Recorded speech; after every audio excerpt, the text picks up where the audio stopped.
வணக்கம்.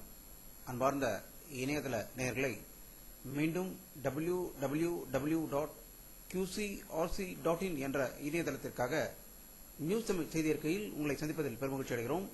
இன்று 11 ஜூலை 2009க்கான முக்கிய செய்திகளை தற்போது பார்க்கலாம். டெல்லியில் உள்ள உச்ச நீதிமன்றம் தமிழக அரசுக்கும் தமிழகத்தை ஆண்டு கொண்டிருக்கும் திராவிட முன்னேற்ற கழகத்துக்கும் அடுத்து ஒரு சாட்டை அடியை கொடுத்திருக்கிறது என்று கூறலாம்.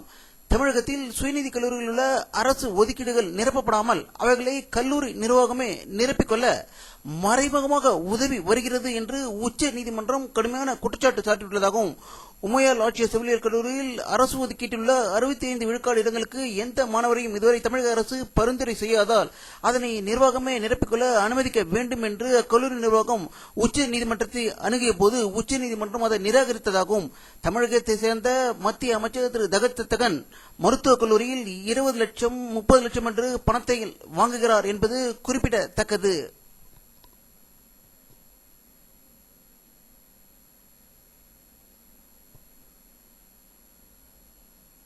உத்தரப்பிரதேச முதல்வர் மாயாவதியின் சிலை பிரச்சனை முடிவுக்கு வந்த நிலையில் அடுத்ததாக வருமானத்துக்கு அதிகமாக சொத்து சேர்த்ததாக சிபிஐ குற்றப்பத்திரிகை தாக்கல் செய்ய தயாராக இருப்பதாக உச்ச நீதிமன்றத்தில் தெரிவித்திருப்பதாக தகவல்கள் வெளிவந்து கொண்டிருக்கிறது.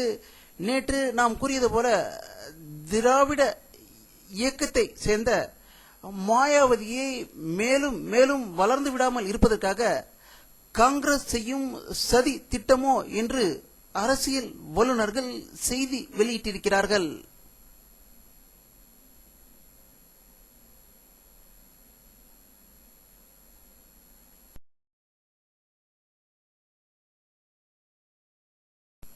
குஜராத் மாநிலம் அகமதாபாத் நகரில் கள்ளச்சாராயம் குடித்து இறந்தோரின் எண்ணிக்கை 150 தொட்டுவிட்டதாக அகமதாபாத்திலிருந்து செய்திகள் வெளிவந்து கொண்டிருக்கின்றன.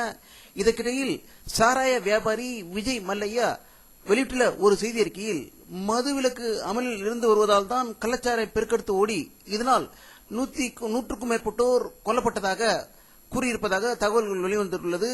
இதை குஜராத் முதல்வர் நரேந்திர மோடி வன்மையாக கண்டித்துள்ளதாகவும், விஜய் மல்லையா தன்னுடைய வேலையை மட்டும் பார்க்க வேண்டும் என்றும் செய்தி வெளியிட்டிருக்கிறார். இதை பற்றி நம்முடைய அரசியல் வல்லுநர் கருத்து கேட்ட போது, தமிழில் ஒரு பழமொழி இருக்கிறது, வேலி நனைகிறது என்று ஓனாய் அழுகிறதாம் என்ற ஒரு பழமொழி போல குஜராத்தில் சாராய வியாபாரத்தை தொடங்க வேண்டும் என்பதற்காக திரு விஜய் மல்லையா அவர்களே 100 பேரை கொலை செய்ய சதித்திட்டம் தீட்டியிருப்பாரோ என்று இதன் மூலம் தெரிகிறது என்று கருத்து வெளியிட்டிருக்கிறார்கள்.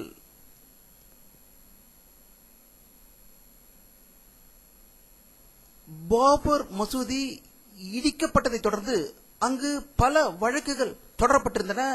அந்த வழக்கு சம்பந்தப்பட்ட ஆவணங்கள் தற்போது மாயமாகிவிட்டதாக ஒரு அதிர்ச்சி தகவலை உத்தரப்பிரதேச அரசு செய்தி வெளியிட்டிருப்பதாக லக்னோவில் இருந்து செய்திகள் வெளிவந்து கொண்டிருக்கிறது.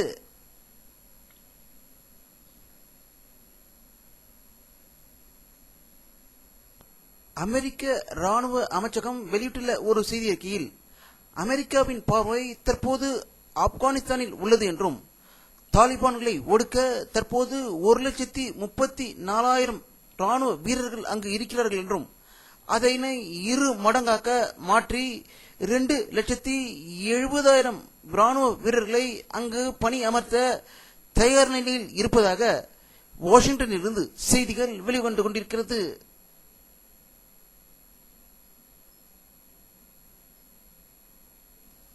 பிரபல பாப் பாடகர் திரு மைக்கேல் ஜாக்சன் அவர்கள் உயிர் இழந்ததற்கான முதல் ஆய்வறிக்கை அமெரிக்க மருத்துவமனை வெளியிட்டிருப்பதாகவும், அவர் அதிக அளவில் வலி நிவாரண மாத்திரையை உட்கொண்டதால் மூளை செயலிழந்து உயிர் இழந்ததாக லாஸ் ஏஞ்சல்ஸ் நகரிலிருந்து செய்திகள் வெளிவந்து கொண்டிருக்கிறது.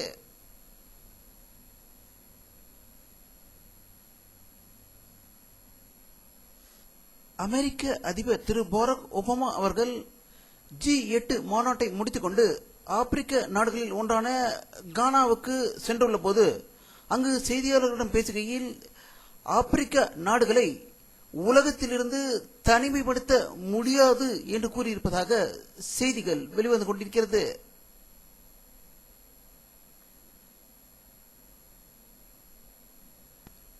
சோமாலிய அருகே பொசோசா என்ற இடத்தின் அருகே சென்று கொண்டிருந்த சரக்கு கப்பலை சோமாலிய கடற்கொள்ளையர்கள் கடத்தி சென்று விட்டதாகவும் அந்த கப்பலில் 15 இந்தியர்கள் இருப்பதாக ஆஸ்திரேலிய இணையதளத்தில் இருந்து செய்திகள் வெளிவந்து கொண்டிருக்கிறது.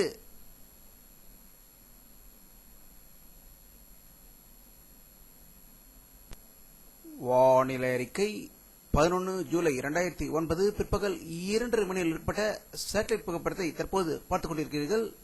தமிழகத்தில் சுத்தமாக மேகமூட்டங்களே தெரியவில்லை. இன்று வெயிலின் தாக்கம் அதிகமாக இருந்ததாகவே தகவல்கள் வெளிவந்து கொண்டிருக்கிறது.